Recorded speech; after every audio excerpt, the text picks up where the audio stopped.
بسم اللہ الرحمن الرحیم۔ آج ہم بات کر رہے ہیں خلیفہ اول یعنی حضرت محمد صلی اللہ علیہ وآلہ وسلم ہم راست مصطفیٰ صلی اللہ علیہ وآلہ وسلم جناب حضرت ابوبکر صدیق رضی اللہ تعالیٰ عنہ۔ آپ کا نام عبداللہ تھا اور ابوبکر کنیت تھی، صدیق اور عتیق آپ کے لقب تھے۔ آپ کے والد کا نام عثمان اور اس کی جو کنیت تھی ابو قجافہ تھی، اور آپ کے والدہ کا نام سلمہ اور ام الخیر کنیت تھی۔ والد کی طرف سے پورا سلسلہ نسب بڑا مقدس تھا، کیونکہ آپ چھٹی پشت میں جا کر حضرت محمد صلی اللہ علیہ وآلہ وسلم کی خاندان سے جا ملتے ہیں۔ حضرت ابوبکر صدیق رضی اللہ تعالیٰ عنہ کے والد ابو قحافہ عثمان بن عامر شرفائے مکہ میں سے تھے اور نہایت معزز اور مامر تھے۔ ابتدا میں جیسے بوڑھوں کا ایک عام قاعدہ ہوتا ہے کہ وہ سلام کی جو تحریک تھی اس کو بازیچہ اطفال سمجھتے تھے، چنانچہ عبداللہ کا بیان یہ ہے کہ حضرت صلی اللہ علیہ وآلہ وسلم نے ہجرت فرمائی تو میں آپ صلی اللہ علیہ وسلم کی تلاش میں حضرت ابوبکر صدیق رضی اللہ عنہ کے گھر آیا۔ وہاں ابو قحافہ موجود تھے اور انہوں نے حضرت علی رضی اللہ تعالیٰ عنہ کو وہ ادھر سے گزرتے ہوئے دیکھا تو دیکھ کر نہایت برمی سے فرمایا کہ یہ بچے جو ہیں میرے لڑکے کو بھی خراب کر دیں گے۔ یہ بالکل ابتدائی اسلام کی بات ہے۔ حضرت قحافہ فتح مکہ تک نہایت استقلال کے ساتھ اپنے آبائی مذہب پر قائم رہے۔ فتح مکہ کے بعد جب رسول کریم صلی اللہ علیہ وسلم حج میں تشریف فرما تھے تو وہ اپنے فرزند حضرت ابوبکر صدیق رضی اللہ تعالی عنہ کے ساتھ بارگاہ نبوت میں حاضر ہوئے۔ حضرت صلی اللہ علیہ وآلہ وسلم نے ان کے ضعیف اور پیروی کو دیکھ کر فرمایا کہ انہیں کیوں تکلیف دی،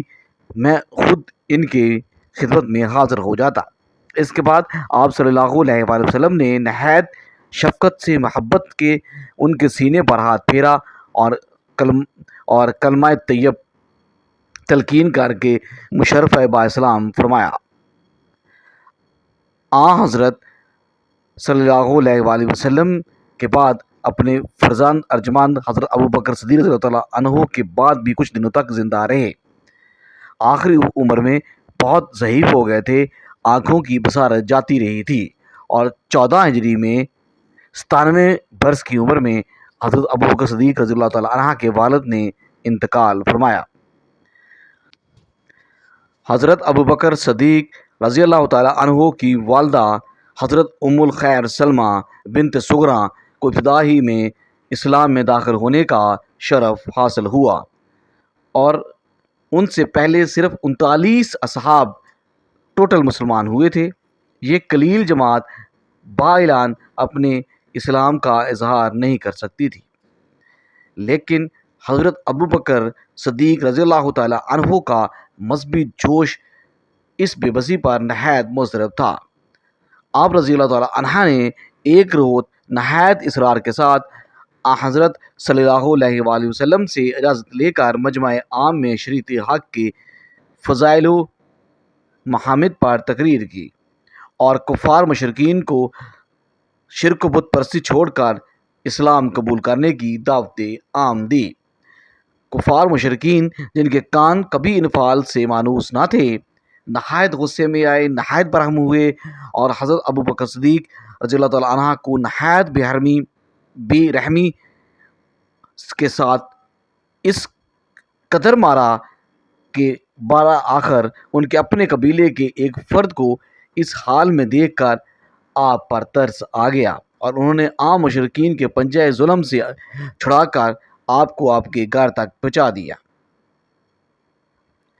شب کے وقت بھی حضرت ابوبکر صدیق رضی اللہ عنہ باوجود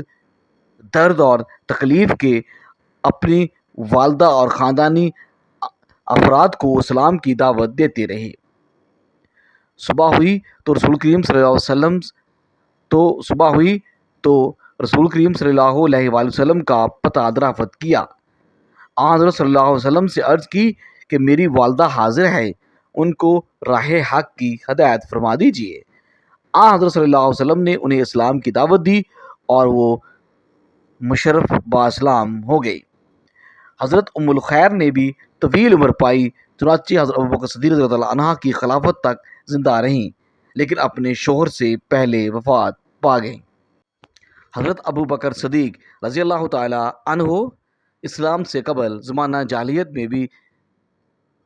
ایک تاجر کی حیثیت سے جانے جاتے تھے، اور ان کی دیانتداری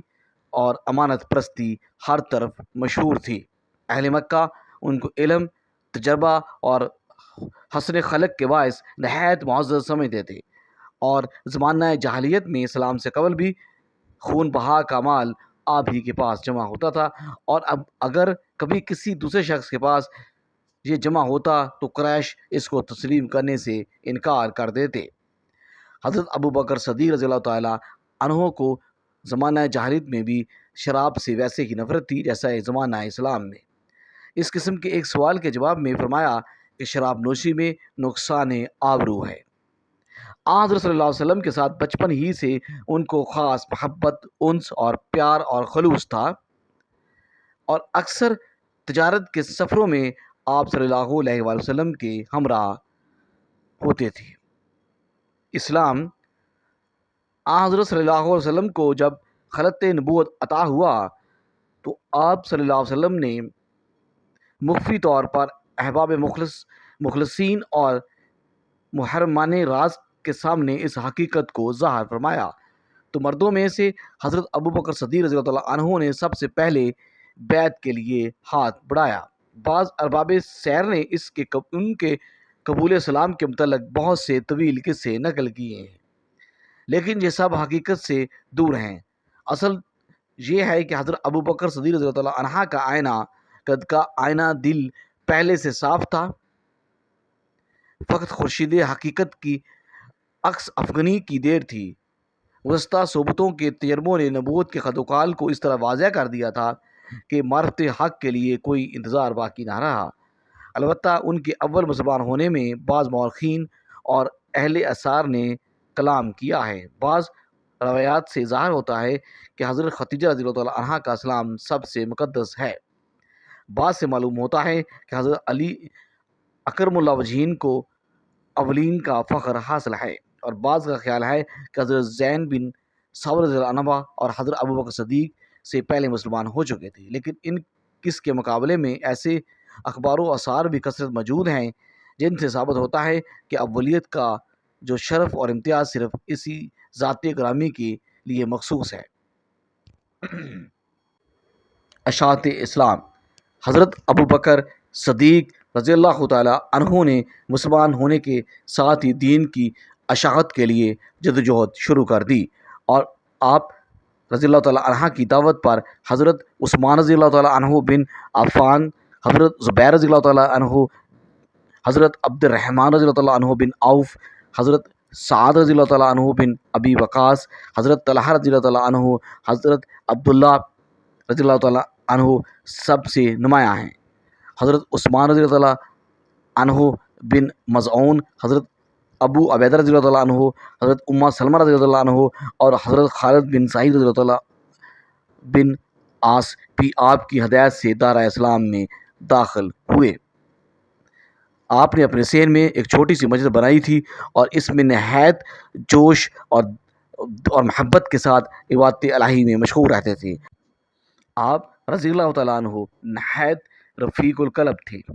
اور قرآن پاک کی طرف فرماتے تو آنکھوں سے زارو قطار آنسو شروع ہو جاتے، اور لوگ آپ رضی اللہ تعالیٰ عنہ کے گریہ بکا کو دیکھ کر جمع ہو جاتے، اور ان پر ان کا گہرا اثر ہوتا۔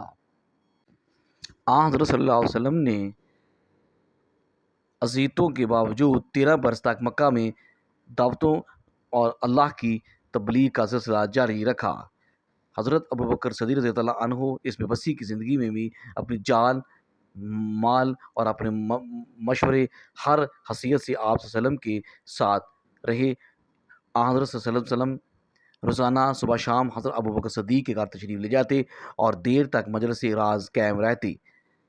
قبائل عرب اور عام لوگوں میں تبلیغ و ہدایت کے لیے جاتے تو بھی حضرت ابوبکر صدیق صلی اللہ علیہ وسلم آپ کے ساتھ ہوتے، اور نسبدانی اور کثرت ملاقات کے باعث لوگوں سے حضرت ابوبکر صدیق آپ صلی اللہ علیہ وسلم کا تعارف بڑے پرجوش بڑے اور دلچسپ طریقے سے کرواتے تھے۔ مکہ میں ابتدائی جن لوگوں نے دائی توحید کو لبیک کہا، ان میں کثیر تعداد غلاموں اور لونڈیوں کی تھی، جو اپنے مشرک آقاؤں کے ظلم و ستم میں گرفتار ہونے کے باوجود بھی راہ حق پہ تھی اور طرح طرح کی اذیتیں برداشت کر رہی تھیں۔ حضرت ابوبکر صدیق نے ان مظلوم بندوں کو توحید کے اور اللہ کے پکارنے والوں کو مالکوں سے خرید کر آزاد کرا دیا۔ اس میں سے نمایاں حضرت بلال اور عامر بن فہیر اور بہت سارے صحابہ تھے جن کو آپ نے خرید کر آزاد کر دیا اور انہوں نے اسلام کی خدمت کی۔ کفار جب کبھی حضرت وسلم پر دستی درازی کرتے تو یہ مخلص جانسار خود میں خطرے میں پڑ کر آپ صلی اللہ علیہ وسلم کی حفاظت فرماتے، اور ایک دفعہ آپ صلی اللہ علیہ وسلم خانہ کعبہ میں تقریر فرما رہے تھے کہ مشرکین اس تقریر سے سخت برہم ہوئے اور آپ صلی اللہ علیہ وسلم کے ساتھ لڑائی کرنا شروع کر دی، تو حضرت ابوبکر صدیق نے بڑھ کر کہا، خدا تم سے سمجھے، کیا تم صرف ان کو اس لیے قتل کر دو گے کہ یہ ایک خدا کا نام لیتا ہے، یہ اللہ کا ماننے والا ہے، راہ حق کی تمہیں دعوت دیتا ہے؟ اور لوگ پیچھے ہٹ گئے، اور حضرت ابوبکر صدیق رضی اللہ تعالیٰ عنہ کی صاحبزادی حضرت عائشہ رضی اللہ تعالیٰ عنہ حضرت صلی اللہ علیہ وسلم کے نکاح میں مکہ ہی میں آئیں، لیکن رخصتی ہجرت کے 2 سال بعد ہوئی۔ جزاک اللہ۔